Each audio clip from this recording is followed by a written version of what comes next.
Welcome to the Navik Gaming Podcast, where it is our mission to explore the business and future of video games. We bring together the industry's brightest builders, investors, and thinkers to keep a pulse on current events, dissect emerging trends in games, share lessons learned, and have a great time. This podcast is also part of Navik's growing ecosystem, which ranges from free and premium research to consulting and advisory services. For more information, visit www.navik.co. This episode is brought to you by Neon. For the first time in our industry, developers can finally have their own D2C channels to save on App Store fees and build closer relationships with players. But there's a catch. Selling direct means either building complex infrastructure yourself or choosing among legacy providers whose inexperience in games or questionable reputations pose real risk to your business. Luckily, there's Neon, the D2C platform built for games. As a merchant of record with customizable web shops optimized for conversion and modern APIs that let you use your existing LiveOps tools, Neon is trusted by some of the biggest names in gaming to help you sell direct without the typical overhead. To start selling direct and finally take control over your full player experience, simply head to neonpay.com or check out the link in the show notes. Today's episode is brought to you by Model AI, a team using the latest breakthroughs in agentic AI to transform how games are tested.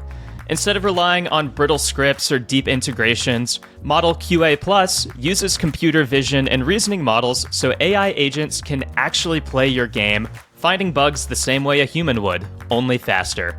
Born from a company pivot earlier this year, Model AI was rebuilt from the ground up to tackle one of gaming's hardest problems: generalizable gameplay without any integration work. The result is a black box QA platform that's fast, scalable, and learning with every run. Check them out at model.ai to see how AI is reshaping game QA and learn how your team can benefit. Now, let's go to the episode. Welcome to the Navik Gaming Podcast. I'm your host, Kalie Moore. Today's episode is about the collision between gaming and branding and why most companies are still getting it wrong. Over 3 billion people play games worldwide. It's where they spend their time and attention more than any other form of entertainment. And yet, gaming still only captures about 5% of the global advertising market. The question isn't whether brands should be in gaming, it's why so few of them know how to do it well. My guest today is Bastian Bergmann, who's the co-founder and COO of Solsten, a tech company that uses AI and psychological data to help brands and game studios, including EA, Sony, and Peloton, to build experiences that actually resonate with their audiences.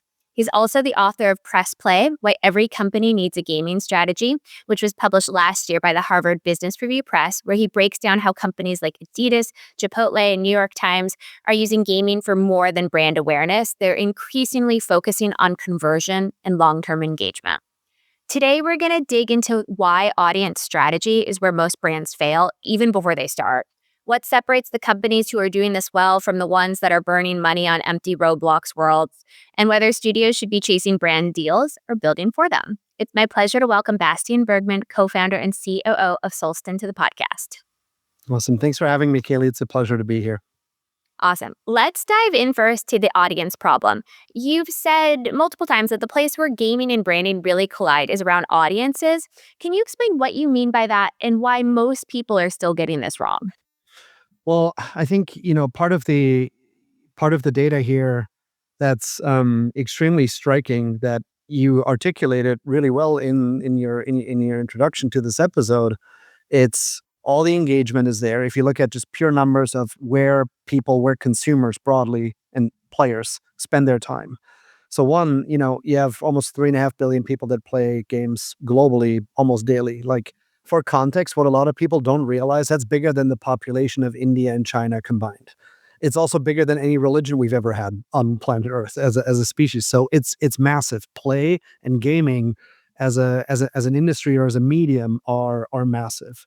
That also equates to roughly 80% of the actual global consumer population. So if you're a brand and you're trying to engage the general consumer, gaming is one of the most powerful mediums that you can go to because, one, a lot of the people are already there. That's just table stakes. But then when you look at, well, how much time do people spend in games? How deep is the actual engagement, immersion that you can create, conversion from those digital channels to, maybe even physical channels or other touch points that you have as a brand. Nothing beats gaming. And I think one of the things that always gets lumped into this conversation and gets confused quite a bit. Well, one is the stereotype. If you talk to CMOs or brand executives, the immediate knee-jerk reaction for not everyone, but still for the vast majority out there is, well, but gaming is for the 20-year-old dudes in the basement, with their energy drink and they're blowing stuff up in a shooter game. Like, that stereotype is not, it's not wrong. Those people exist. There's a slither of the overall audience that exists, but that's the key word. It's a slither of the entire population that actually plays. It was a lot more, prevalent about 20, 25 years ago, where that stereotype had a greater reason to exist, I would say. And then the other component that you look at, there's two other pieces. One, gaming as a medium are the only medium that actually cut across all demographic consumer cohorts. So young people play it, old people play it. One of the fastest growing segments in terms of hours played on a weekly basis are actually silver surfers. Yeah. So then when you look at, on the opposite end of the spectrum, you look at Gen Alpha. Gen Alpha is the first audience that plays more, that games more than they consume any other form of entertainment or content or medium. It's the number one medium for that audience. So if I'm a brand, if I'm looking at this, I in my opinion, I don't have a choice but to be in video gaming if my task is, well, how do we engage new customers? How do we reach new audiences or younger audiences? And B, how do we just overall remain relevant to the global consumer population? Do you see this shifting at all? So I got into gaming about 12 years ago. The gateway was esports, right? And I Mhm. remember the first pitches that I was doing 12 years ago was that gamers and esports fans are not these kids in the basement. Yeah.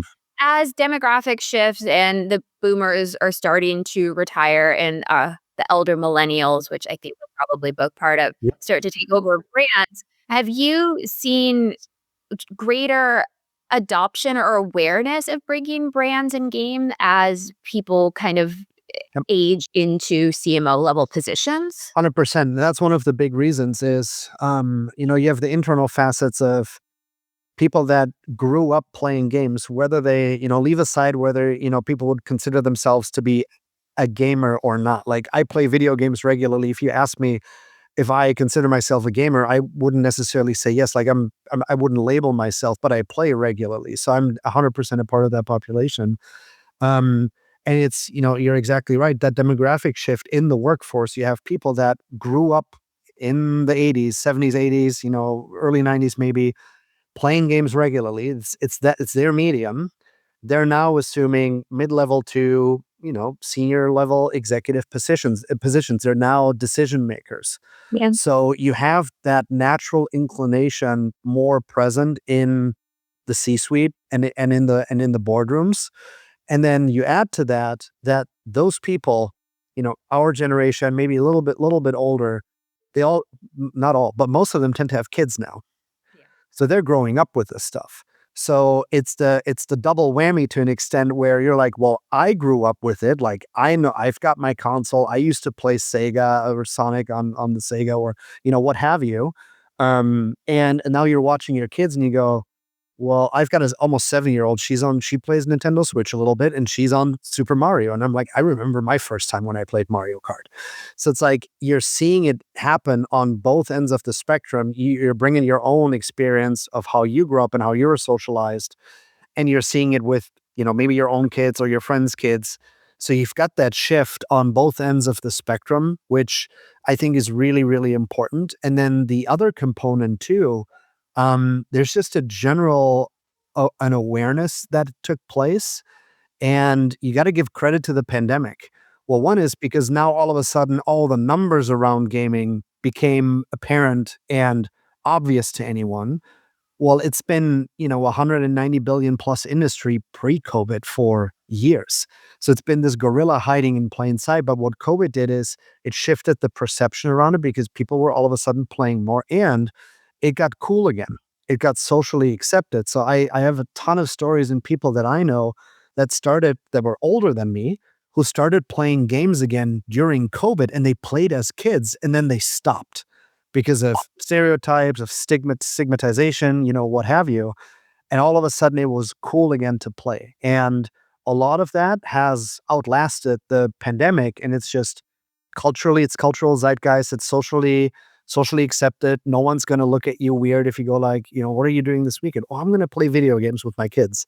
No one's going to go, ugh, you're weird. Like we're way beyond that. So I think it's all those factors coming together that are helping.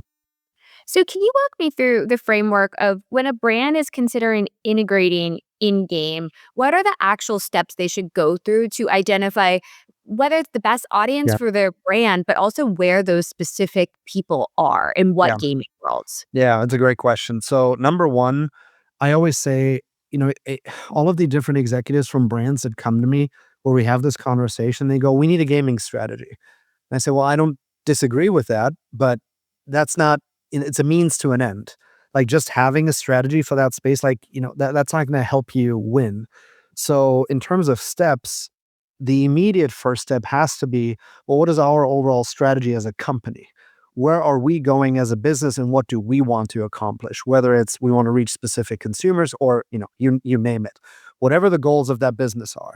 And then you work your way backwards. And then eventually you're probably going to come to the conclusion that in some way, shape, or form, you're going to need a strategy for this thing that's called gaming. But now you know where you want to end up because it ties into the broader context of your overall strategy as an organization. So that connection is critical. So once you've done that, and now to your exact point, now we can go, okay, well, if we want to do a specific thing in gaming, let's just say, in my book, I lay out 4 distinct strategies, like just high level framework of how you can play in games as a brand. One is you integrate with existing ones. 2, you build your own. 3, you throw some blockchain in the mix. And 4 is you actually make games a part of your own product and services. So quote unquote gamification, but it's actually more than that because you're Yeah. bringing over complete games, so to speak. For a lot of brands, that first strategy, integrating into what already exists, a lot of times will be that first experience because it's a lot more feasible, it's easier, it doesn't cost as much, and the audience is already in a game because the game's already live and you don't have to worry about scaling, attracting people. You can go to where the people already are. And that would be step one. Is if I'm a brand, let's say, I'll give you an example. I might be Ralph Lauren. I want to do research now around, well, my core audience, if I want to engage my consumers, what games are they already playing? Where are they? Where are they spending time? Who are they? What do they really need? What do they care about? What are their innate, needs, drivers, and desires? And then the second step of that, and that's really, really important, is you as a brand have to do soul searching around, well, what are my brand values? What's my brand strategy? What's my brand value proposition? And you have to make your brand values match and align with the needs of the audience. Because only if you can do that are you going to be able to create an authentic experience. So it's what environments is my target audience already in? What do they really care about? What moves them? What drives them? What do I stand for? And if I can line all of those 3 up, I'm actually going to be able to show up in those gaming worlds and in those different games and environments in really authentic ways. And that's what's going to be effective. One of the other things, and that's kind of like to say this really plainly, don't make it about yourself. Don't make it about Ralph Lauren. Make it about the player. You have to make it about people because when people are in a state of play, when they're immersed, and for a lot of people, the games that they play, they're extremely passionate about it. They love them. So anything that messes with that gets in the way of that, where people feel like, pun intended, they're being played, and it's just like a quick attention grab or a quick money grab, and it's too obvious, the amount of rejection that brands are going to get from that is exponentially higher and actually exponentially more damaging to the brand itself than not showing up in the environment in the first place. So it's like, if you're not going to do it right, if you're not going to put in that upfront work of really laying the foundation in terms of audience and how do I show up authentically, it's better to not even show up in the first place. I want to drill into one demographic that you mentioned earlier that I think is silver what was it? The Silver Surfers. Yeah. The Silver Surfers. So in my day-to-day, I see a lot of really great brand activations, particularly that Overwolf is doing to reach a target audience. But I haven't seen any incredible brand activation for Silver Surfers. Hmm. One, can you define that? What is that a specific age demographic, like at Yeah. over 60s? Where are they playing? And have you seen any brand that's cracked the code to reach that target Yeah. audience? It's a really good question. So yeah, I forget what the actual cutoff is. I think it might be 65 plus. It might actually be 70 and above. Okay. Give or take. But it's that the oldest quote unquote demographic cohort there. Where do they play? You'd be surprised. They're playing a lot of similar games that your general population plays. Like they'll skew a little bit more mobile for sure. They're not necessarily going to be on your console as much. They're not going to be on your PC as much, but you have people that are playing very actively a lot of PC games. So the cadence is kind of like mobile, PC, console, kind of in that order. And you've actually seen a lot of games that came out that are catering specifically to that cohort because, you know, um, Mother Nature and Father Time are undefeated. So the older we get, naturally, we're going to have some struggles that we're dealing with. So you see things like less buttons on a screen, text is already a little bit bigger just because it helps with, readability and things like that. So there's actively, people out there that are making games that are specifically catering to that cohort. In terms of brand activations, I know as much as you do. I haven't seen a really good example of a brand that's gone after that cohort. And it might be for specific reasons, everyone typically, when you talk to executives around this, everyone's really concerned. Number one is we have to get in front of young people. Mhm. It's like, well, gaming and young people, that's something young people do. So we need to get in front of young people. That's number one. And then typically number two, which is also, a medium where podcasting is really strong compared to traditional TV. It's that actual cohort of 30 to 45 because those are the income years. That's where you're making money, probably your most money. That's also where a lot of times especially if you're early in that age bracket, a lot of people don't have kids yet. So it's like Yeah. you're economically a little more free. We'll spend stuff on, money on dumb stuff because we still want to impress other people. We're trying to find a mate. Like all these things are going on. And that's typically the second cohort then that brands are trying to get to because there's discretionary income, there's purchasing power, even more so than with Gen Alpha. It's disproportionate. That's typically where the heat map kind of sits. So yeah, I haven't seen a very good brand activation going after the older generation either. I think it's a missed opportunity. My dad was just here over Christmas and he was on his phone way more than would be allowed. And Yep. but yeah, I so for any brands or studios who are building for the older Yep. population, please reach out to us at My, Navic. I'd love to do my a deeper dive into this demographic. my father-in-law is the same. Whenever when we get together with the family and it's like lunch on Sundays, you bet between the main course and the dessert, the phone comes out and then it's royal match. So shout out to the Dream Games guys. You've done a good job there, but Yeah, right? Like we've talked religiously. about like studying like child production, so we get like 15 minutes of gaming a day. Yeah, Yep. it's becoming a problem. I think that's universal. Okay, I want to switch gears to something that comes up a lot. I think you and I were both at Seg 3. We were probably both at Games Beat Hollywood. Yeah. There are a lot of really interesting talks about measuring success as Yeah. brand awareness. When we had our first kind of initial getting to know you call before recording, you mentioned that you see a lot of brands treating gaming as just top of funnel brand awareness. Can you walk the audience through that and why that misses the point? So it's so take a step back. Historically, marketing's job is a lot easier if you say, well, we're all about brand awareness because it's always been, and this is regardless of gaming, it's always been a little bit fuzzier to Mhm. measure. And the ROI on those activities in terms of how does this actually drive revenue is always been a little bit fuzzier. So, you know, I love marketing, but that's like the kind of you get to duck a little bit and you can say, well, we have more brand awareness, but did it actually contribute to our top line? We're not really sure. The challenge is, you look at the numbers, you mentioned this in the introduction. This is the big discrepancy that we have right now. Gaming gets all the engagement, all the attention, a ton of monetization from consumers, yet it gets 5% of the total global advertising budget. 5%. There's another medium that we're all very familiar with about 20 years ago that was in exactly the same position. It was getting a ton of engagement. People were spending a ton of time on it. It was getting all of the attention. It was barely getting any of the advertising dollars. And that was social media. Fast forward to today, out of I think it's roughly $730 billion in terms of total ad spend that gets spent on everything else but gaming. Social media gets about 430 billion of that. Yeah. So it's shifted completely. And I'm convinced that gaming, to an extent, is at a very similar inflection point than social media was 20 years ago.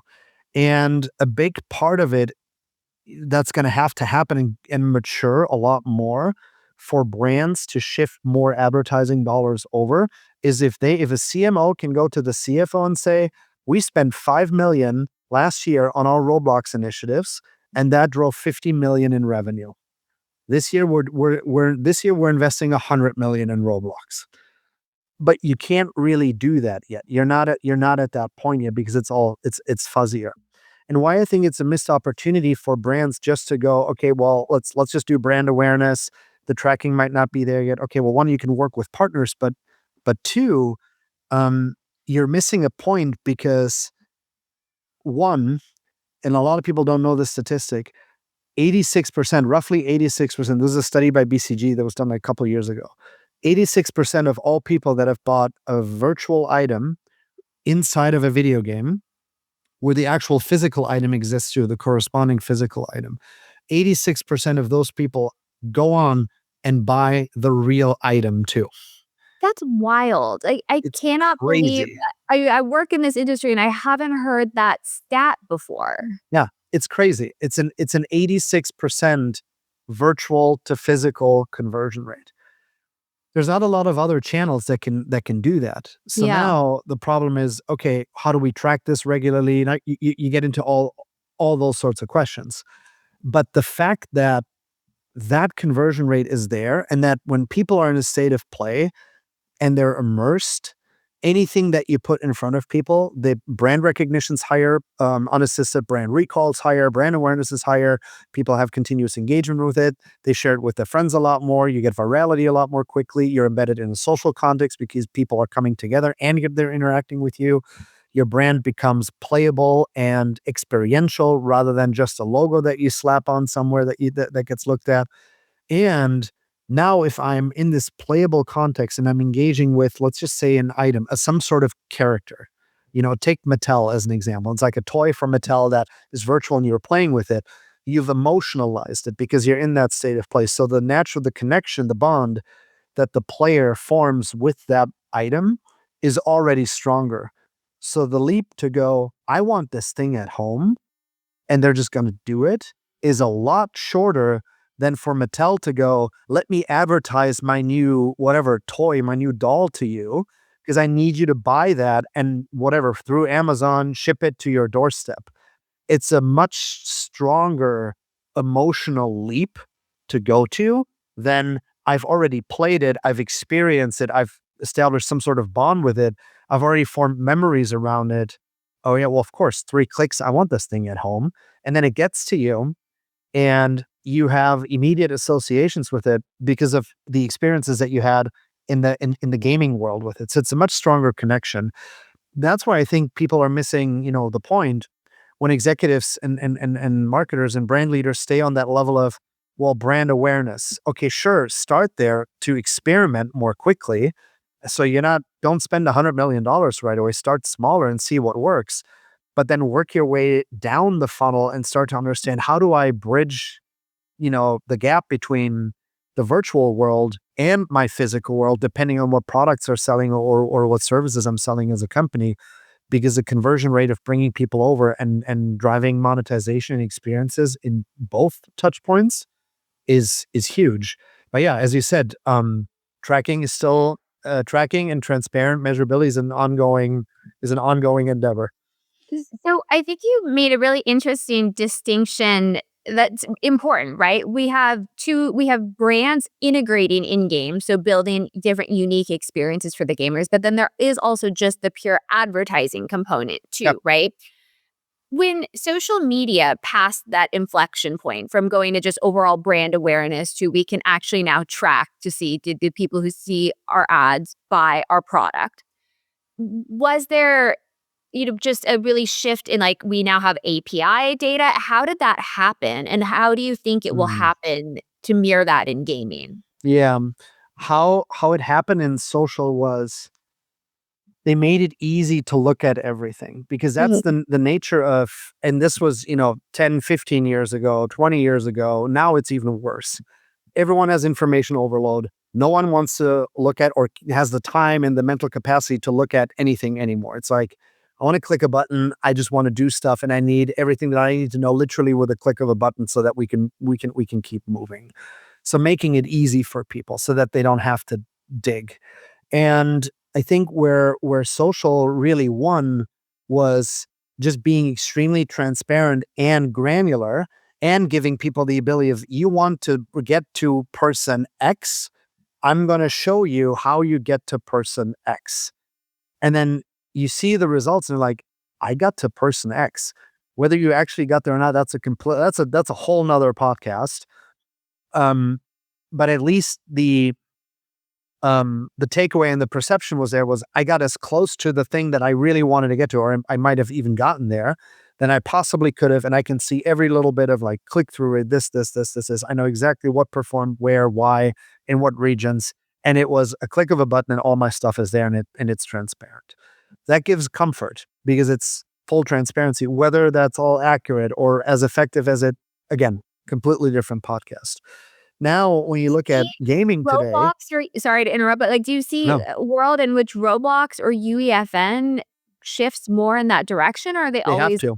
be these I think they closed? have to. I Yeah. don't think they have a choice because it's also about driving. So one, it's about if I'm the platform. So now shift the perspective. I'm not the brand. I'm UEFN, I'm Roblox or Zepeto or any of these other platforms. My business is going to thrive off of what's my number one. I'm going to have to bring in and keep people in my environment. I need MAU and I need them to consistently engage a lot. Because otherwise, if I don't have scale, I'm not attractive to advertisers. If you go to advertisers and say, I've got 2 million monthly active users, they say, great. I'm going to keep going to Facebook because across Meta, I'm going to reach 3.5 billion people. So yes, you can always make the point of, well, but it's more curated and it's more targeted and it's more focused and yes, but you're still going to need scale. Otherwise, the mechanics of or the economics of advertising dollars just don't work. You need scale. So you're going to need an audience.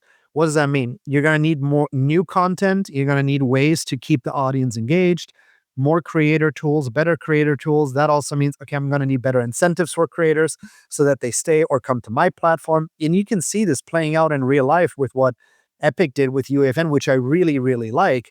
They've gone very aggressive towards, they were always developer friendly, but they've gone very aggressive into the creator side. I think it's the first year you don't pay any fees, 100% goes to the creator, and then you're still way, way better off after that compared to Roblox. So all of that stuff has to happen. Okay, now I've got that side figured out. I've got engagement, I've got people, I've got attention, I've got that side going. But now if I want to keep bringing ads in, because at the end of the day, that's also where the real money then is. It's the brand going, I want to engage with whatever, 100 million people in Fortnite. Okay, so now what? Someone's going to go, I'm going to need to go to my CFO to demonstrate what are we going to get back from that. Yeah. And if you can't do that, you're not going to get those deals. You can only ride the wave of marketing and cultural zeitgeist and perception for a certain time. But there's going to be new games that are popping up. Like Hidden Door is a really interesting game that has a ton of opportunities of bringing different brands in through storytelling and making that really immersive and engaging. You're going to have more and more and more platforms and different places pop up where People are going to go and create. And that's going to put even more pressure on the Robloxes of the world and the Fortnites of the world to do everything that they can to maintain that ecosystem overall. And I don't think you have a choice at the end of the day to ultimately be as transparent as you can with, let's say Disney coming in, or now Warner Brothers on Fortnite with Bugs Bunny, which is awesome. Yeah. But it's like, what am I getting out of that? And I actually think it extends a little further. If you talk about, the game publishers, take the Stillfronts of the world, or MTG, any of the mid to even like slightly bigger publishers. If you start treating your studios and all of the games that they make as an actual portfolio, as a content portfolio that you have, Yeah. with an audience and different audiences that play across all those different environments, because it's not one and the same type of audience across all of your games. There's some people that play a lot of your games that you have to offer across your different studios, but then you're going to have very individual and unique pockets or niches of audiences across all the games that you're catering to, or that you have and that you own, if you're, let's say, Stillfront. So why don't you zoom out as a publisher and go, I'm going to treat access to these games, I'm going to treat that as a holistic entertainment portfolio, and I'm going to make it really easy for brands. And that's the thing, you have to make it easy, because this is still uncharted territory. You can't expect the CMO of L'Oreal to go, oh yeah, I know what game X, Y, and Z is, and I know all the minute differences between this type of mobile game and this type of mobile game. Like, they don't know, and maybe at the end of the day, they don't care, and maybe they don't even have to, they might not need to know. So make it easy for them. White glove service, bring them in, how you integrate in your games, plug and play. It needs to be easy, out of the box, ready to go. And the tracking and the measurement should just come with that. It's like, if you as a brand, all we need from you is maybe these assets, and we need to know this, and the rest is all taken care of. You do this, we do this for you. At the end, you get this. And it's plug and play, and you walk them and handhold them every step of the way. So to me, it's actually a huge opportunity for the gaming industry that has the potential to catalyze growth again. Because again, like, we're sitting on 95% of advertising dollars that are not being spent in this industry by brands. I'm not saying that, every dollar is going to get shifted. No, but it should go from 5% to 20 or 25%. And now we're talking about $200 to $250 billion are invested into gaming every single year by brands. And what's that going to do for the industry? Why do you think MTG, for the example, hasn't moved on this? Is it just, too many competing commitments, or it's hard to get started with white label? Like, why aren't more people embracing this? I don't know about MTG specifically. In full disclosure, like, I love the team over there, and I think they're actually doing really, really good work. And they've pulled off one of the harder transitions over the last years. Like, let's not forget that was a pure content. That was a publishing company originally. Yes. Like, Modern Times Group was not a gaming company. That was a traditional publishing house. And now look at them today. So they deserve all the credit for the journey that they've been on. But I think more generally, yes, you always have competing priorities, sure. The other thing is, I think it's actually hard. It's a hard problem to solve. You have all these different games, some run on different engines. I'm not going to name the name of the publisher, but I had that conversation 3 weeks ago about, data and analytics that they're doing in audience segmentation. This is the VP of growth. And he just said to me and goes, Bastian, one of our best games, I can't like, it's like, I just gave them Mixpanel a couple weeks ago. They're learning Mixpanel right now. The game's wild. killing it and has been for years. I'm like, how do they manage players? In an Excel spreadsheet. That's how they're looking at their numbers once a month. I'm like, and yet here's this game, and it's super successful. But that's one of the challenges that you're dealing with. If you have, let's say you are a publisher like that, you are MTG, you have 5, 6, 7 studios, you might have 25, 30 games. The technical maturity across all of those is very different. The baseline's very different. Then the platforms are different. So now to then go in and say, we're going to make it an effort to streamline all of that so that we can give plug and play tools, that's a huge lift.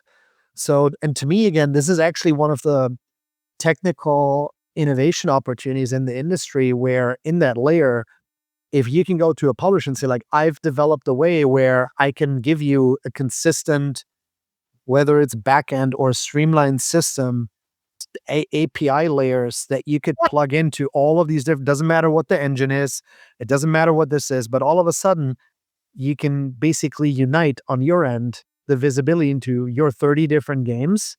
And I can give this to a brand and go, drop your logo, drop this, drop your assets, and off we go. I think it would be insanely valuable to both the brands, but also the publishers and the gaming studios. I also feel like in a world of Claudebot, this shouldn't be too far off also. Maybe. Yep. Okay, I want to shift gears a little bit to talk, to go back to the brands who are approaching advertising in gaming or doing branded experience in gaming from mid-tier or bottom of the funnel approach. I'd love to hear a little bit about who you think brand-wise is doing this really well and maybe share some case studies. Yeah. So one of my favorite examples is hands down the New York Times. Really? It's, if you look at, again, in an industry, we just talked about MTG, in an industry that's been severely challenged and, by most standards, just in structural decline, traditional publishing, they're one of the only companies that have, completely turned it around and bucked the trend. They're growing, and it's purely pretty much digital revenue, subscription revenue that's growing. And the number one reason, the key growth driver behind that is the New York Times Games app and the subscription to that. So people that actually come in through the Games app subscribe to the other content pieces more frequently. They own more and then subscribe to the overall New York Times subscription much more than people that come in through another angle into the New York Times ecosystem. They engage with news content a lot more. They churn a lot less. So overall, they're much healthier, much more valuable customers that the New York Times acquires through the games channel. So it's really interesting. In I think it was in the late 30s, early 40s, in the newsroom, they had this saying when the first New York Times crossword puzzle came out on the Sunday crossword. They had Yes. this saying in the newsroom with the editors around, people come for the news and they stay for the game. We've actually shifted that to people come for the games and they stay for the news. And that just shows you what profound impact this has had on the New York Times and how this translates into bottom of funnel activity was if all these people are coming in and they're upselling their subscription to, I'm going to get the cooking stuff and now I'm going to get this stuff and I'm going to get the overall news subscription. Like that is bottom of funnel. People are converting a lot more and buying more from the New York Times compared to their quote unquote just sticking to the Games app. I think that was a very good example. Another brand that's really good in this regard is Chipotle, actually, and they were one of the first ones a few years ago to actually go into Roblox. What they did, which was really cool, 3-4 years ago, around Halloween, because that's a fan favorite holiday for Chipotle people. Like they do this whole thing in the US and the restaurants around Guacanstein. So you have like Halloween characters that are kind of like themed as Chipotle menu items. And people actually dress up and go to their Chipotle restaurants to get food, and they're in like full on Halloween gear. So it's a thing. So they took that as a first initiative and said, around Halloween, we're bringing this into Roblox, and they had it it was called Burrito Maze. So you could play like this maze type game. You could collect different skins and characters and outfits for your own avatar. And there was also a virtual restaurant that you could go to, an actual Chipotle restaurant. And you can make your own burrito and this and that. And they were handing out free entrees. So $1 million worth of free entrees. So you could go in, get your free burrito, and then claim it in real life, whether it was online or you could go into a store and claim it too. I think it was just under 10 minutes and $1 million in burritos were gone. So that's one. But what's even more profound is that because you could say, well, people claimed it because it was free and then they didn't do anything with it. This event, this gaming activation, it actually led to one of the best digital sales days that the company has ever had in the history of the company. It also led to one of the best enrollment days for its loyalty program, for its rewards members program. So now, and this is the question that I asked him, is like, what was the ROI on giving away $1 million? And they wouldn't give me the exact number, but they said like, we paid for this in minutes because they know what the lifetime value of an actual rewards members person is, Mhm. because they can do that historically. It's like, if you come in roughly, you're this type of person, you're going to stick with us for 10 years. On average, you're going to order this, this, and this. It's like, with $1 million, who brought in this many people, like this, we paid for this in minutes, not even a problem. So Amazing. those two One day they really, release those numbers for yeah, some kind of case study. yeah. So they built their own Roblox world, right? They did both. So the first time they integrated in an existing one, but then they also built their own Roblox world. I would say they're a little bit agnostic, because they Mhm. really do both depending on what they want to accomplish. Okay, this is kind of the perfect transition because there's this GIQ, I think, study Yeah. that showed that brands are abandoning their own Roblox world and they're shifting into integrating existing games. I want to hear from your perspective.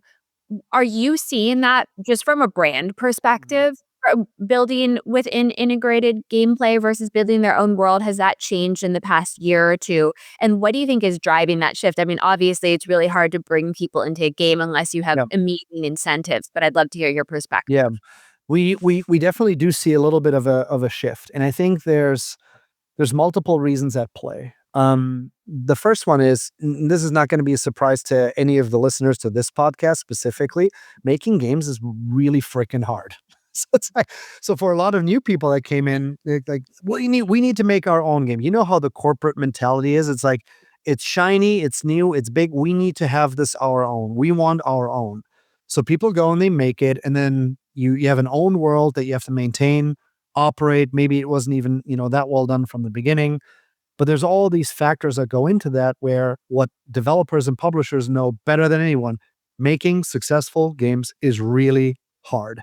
So Mhm. to me, part of what we're seeing is some brands, it's like gold rush. They went in, there's a new shiny thing. We need it. We need to be able to say on our earnings call that we're in gaming now. It's this new touch point. We have our own Roblox thing. And then realizing throughout the process that it's actually really hard. Yeah. So what do we do that's maybe easier or more feasible? So I do think that's one. Another one is just people starting out with integrations because they're slowly trying to dip their toes into the waters a little bit. The other reason is, I do think, is the tracking component, because we already talked about it. So if just because something's hard at maintaining it doesn't mean you abandon it. Mhm. Just because it's hard doesn't mean you abandon it. But if you don't know what your actual ROI is, do the efforts that we're putting in, do the returns justify all the efforts that we're putting into this? And if the answer is, we're not sure, we think so, but we don't really know, you have a hard time scaling those efforts and justifying millions of dollars in budget behind it, let alone making it a consistent and a continuous thing. So I do think there's multiple factors at play here. If you force me to pick one and take a guess what I think the number one is, Mhm. I do think it's people were rushing to it. It was a new shiny thing. They didn't think it was going to be, maybe as hard as it was or as complex as it was. They were surprised by the complexities and just don't feel equipped to handle that ongoingly, and are now looking at, okay, great, we understand we need to be in this space. We need to do something around gaming.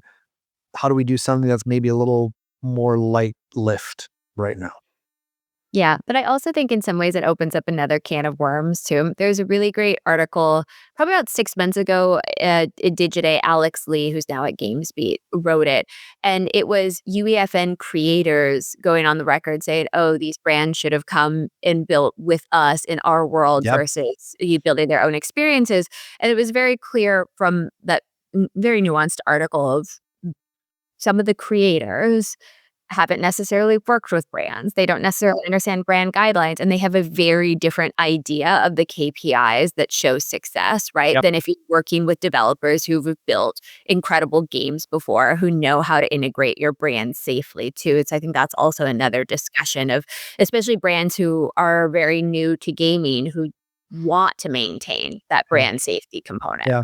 100%. That's one of the big reasons why I even went on this journey to write this book, is to Yeah. build a bridge. And I think that's an ongoing effort that has to happen here, because for a lot of brands, gaming is foreign territory. It's uncharted territory. And I'm not even talking about anything UGC and creator economy. Like, Mhm. that's even more uncharted territory to a large extent. So they're unfamiliar with it, and you nailed it. And the flip side of that is you have a 17-year-old creator, and Yeah. all of a sudden they're supposed to work with Hasbro IP.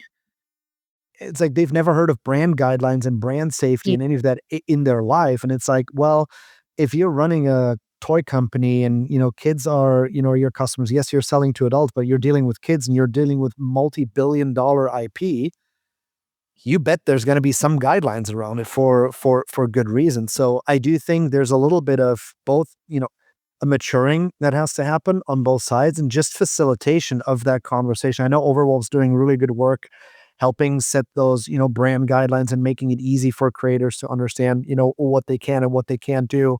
And more of that collaborative facilitation and honestly, like all good things in life, it starts with an open mindset. Just having an open mind and approaching it with, I'm here to learn Mhm. from that other person, and see how we can do really cool stuff together, and not, well, here's how I always build my different environments, and I'm going to keep this my way or the highway. And same with the brand. Like, don't make it about yourself. It's about the person. It's about the people that end up playing your experience.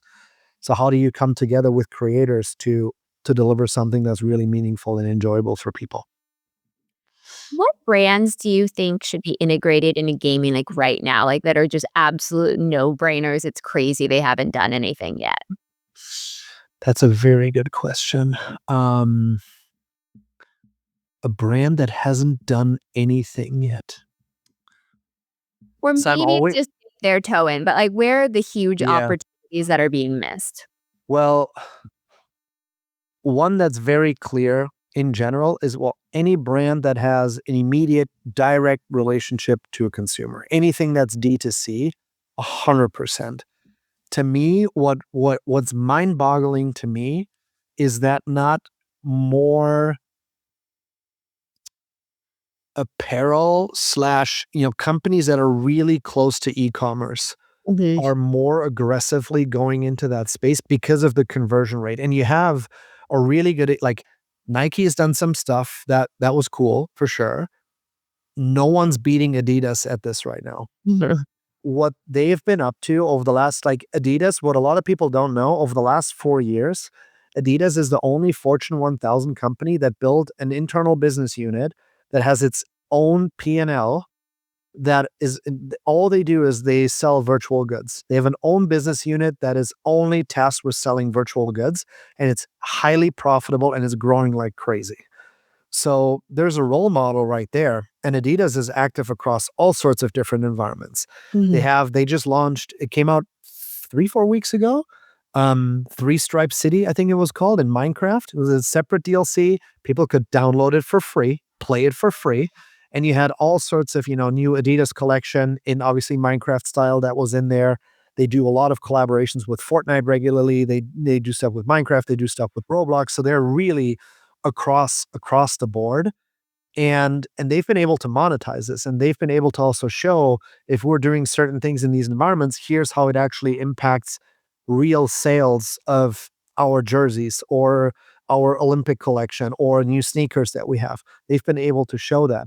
So for me, that's the part where I'm surprised that not more, more Adidases of the world, or the Under Armours, or like some of the challenger brands, or like Mhm. On Running. There's so many really cool challenger brands that are big. It's like On Running makes, like, I think 6 billion in revenue now, or 5 billion in revenue. It's like they're big enough to do this. They're young, dynamic, modern. They have great base in terms of customers. It's like, and also their type of product and the brand values that they portray, like, they Resonate. feel like such a perfect fit to be in these environments, to make the product even more experiential in the different, shoes and what have you. I think that's the biggest surprise for me, is that we haven't seen more and deeper integrations where it goes directly from I maybe had this new On Running sneaker on and I'm running through Fortnite and it looks cool and it's awesome. I've got the hoodie with it too. And it's like, well, let me go and actually get this delivered to my doorstep. Like, I want that hoodie. I want to wear it next week when I go running. So let me just buy that. Yeah. That's the one that's most surprising to me. An industry that a lot of people don't talk about that's actually slowly waking up and starting to think about this are banks and financial services specifically, which doesn't Yeah. seem super intuitive immediately, but there's a lot of reasons for this. And they're looking at games partially as could this be my future digital branch when Yeah. people don't necessarily go to, physical branches anymore. And then one of my favorite, and I hope and I think we're going to see a lot more, is back to the New York Times. So like the publishing industry, like news and content, but embedded in games. So it's like my kind of like hallucination or dream that I have is when the new GTA launches, you can actually drive past like, I don't know, whatever, CNN's building, or there's like billboards where actually like live news are flashing through. And it's like the stuff that you would watch on social or the stuff that you would watch on TV, you can just follow the news and real life, real time content live in GTA. And that's your publishing channel. That's your actual outlet rather than I need a whatever CNN plus subscription app or whatever they have. I mean, that would be amazing. I feel like, with the exception of the New York Times, right? They're so behind. I mean, I feel like they're just conquering social media now. Wall Street Journal Yep. now has like 1 billion TikTok subscribers, which is amazing. But that happened Yeah. this year. Well, this year. Yep. Okay, I want to talk about this from the game studio perspective too, because I do think that's a large part of the Navic Mm. audience. So, if you were an indie game developer or a UGC creator and you want to bring brands in, how does that work? Should people start thinking about it like, is this something I should proactively reach out for, or should I build experiences that brands come to me for, if that makes sense? And I know it's kind of a chicken and the egg. Where would you recommend a game Yeah. studio creator starts? I think if you're already working on a game or you already have a game, like where I wouldn't start is I wouldn't start and build a game with the goal of, well, I want to integrate a specific brand into that game right away, because then you're maneuvering yourself into a corner, because there could be a million reasons why that specific brand then says, well, we're not going to work with you for whatever reason. Might have nothing to do with you or the game. Could be a million other things. And then you sit there and go, well, we have this great thing now what do we do? So I wouldn't build with brand first or a specific brand in mind. What I would do is if you already have a game or you're working on something, I would build it so that it's brand agnostic, but it lends itself to, well, we could do partnerships and integrations in this if we wanted to. So that you're open enough. Number one then would be, if you bring in enough of an audience, so you have sufficient scale that's attractive to these brands, Well, that's that was important. actually gonna be my next question. What does that scale look like? Just I think it ball. depends on honestly, it depends on the type of game, and it also depends on how good your engagement is. So if you're just saying like, well, we have 10,000 people that come in every month that play this, that's not gonna, not gonna do it.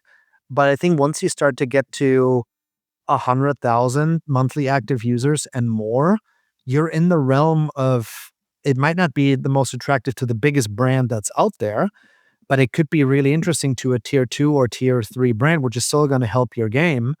And if you can show that it's very targeted, and again, the engagement around what you're doing is really good. So I'd rather have 100,000 extremely engaged, highly monetizing users that love my game, that are passionate, that keep coming back, than 300,000 disassociated MAUs Yes. that sort of like play my game, right? So I do think it's a combination of looking at the telemetry holistically.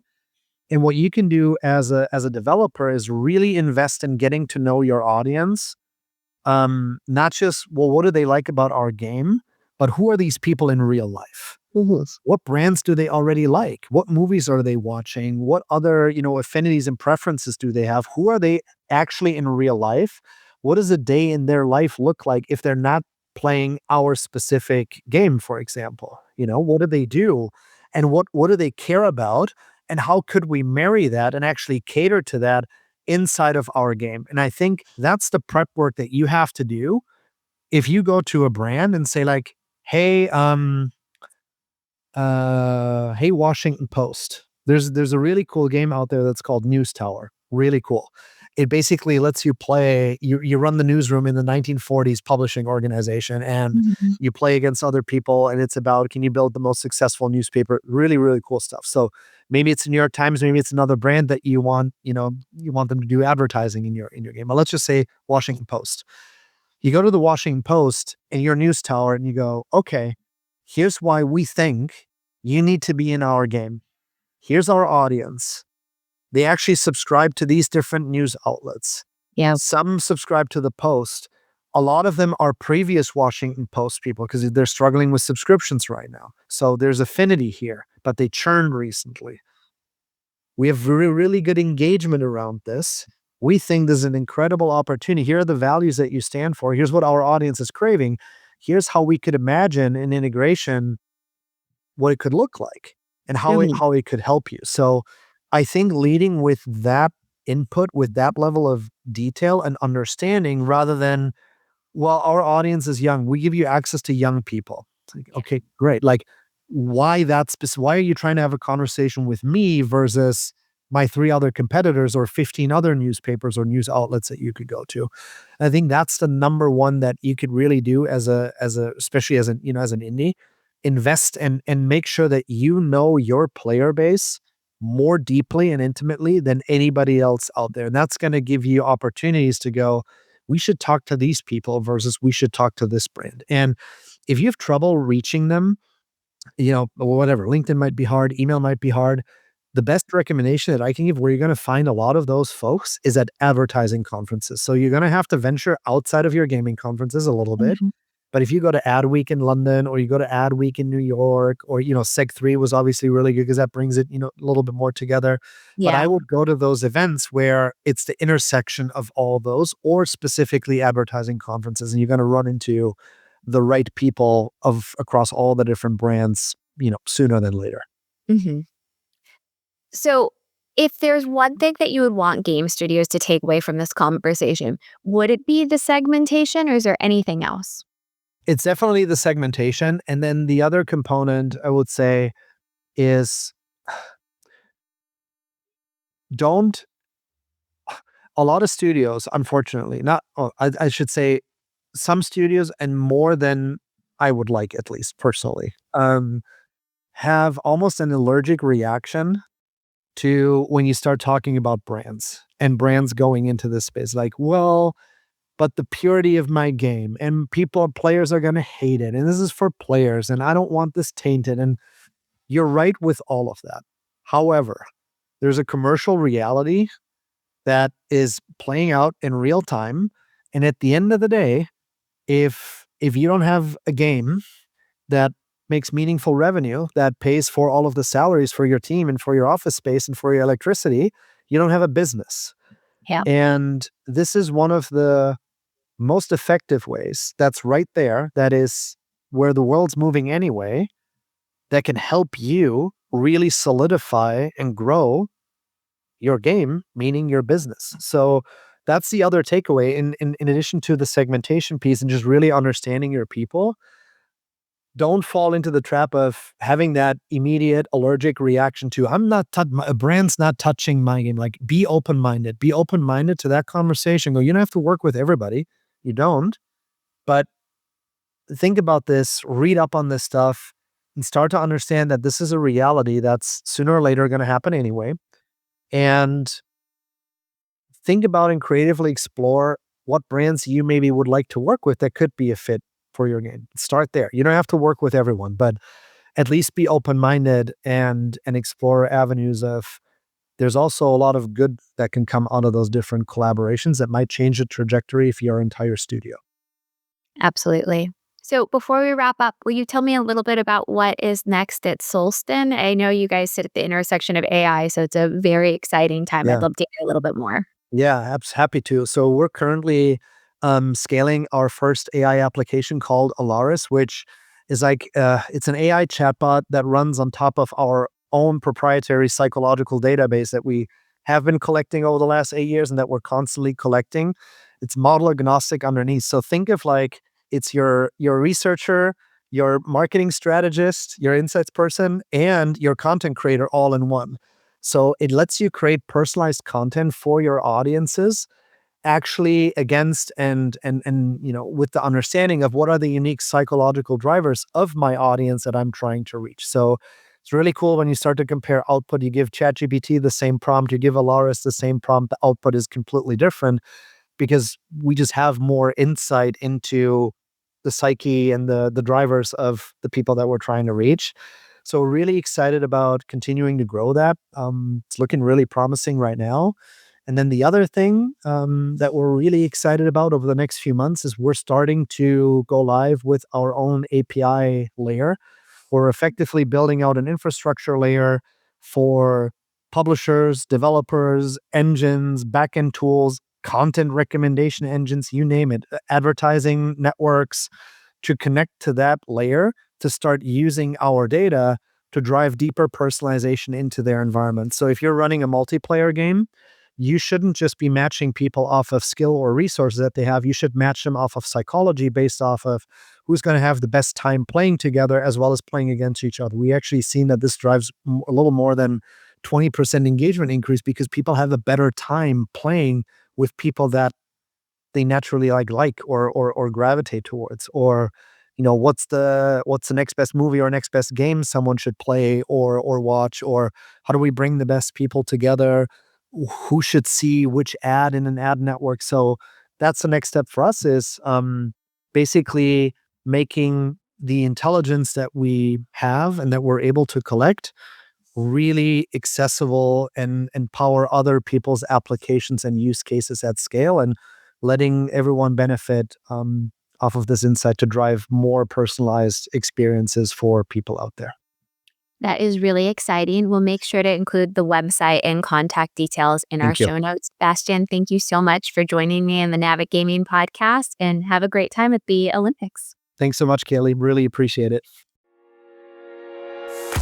If you enjoyed today's episode, whether on YouTube or your favorite podcast app, make sure to like, subscribe, comment, or give a 5-star review. And if you want to reach out or provide feedback, shoot us a note at podcast@navic.co or find us on Twitter and LinkedIn. Plus, if you want to learn more about what Navic has to offer, make sure to check out our website, www.navic.co. There, you can sign up for the #1 games industry newsletter, Navic Digest, or contact us to learn about our wide-ranging consulting and advisory services. Again, that is www.navic.co. Thanks for listening, and we'll catch you in the next episode.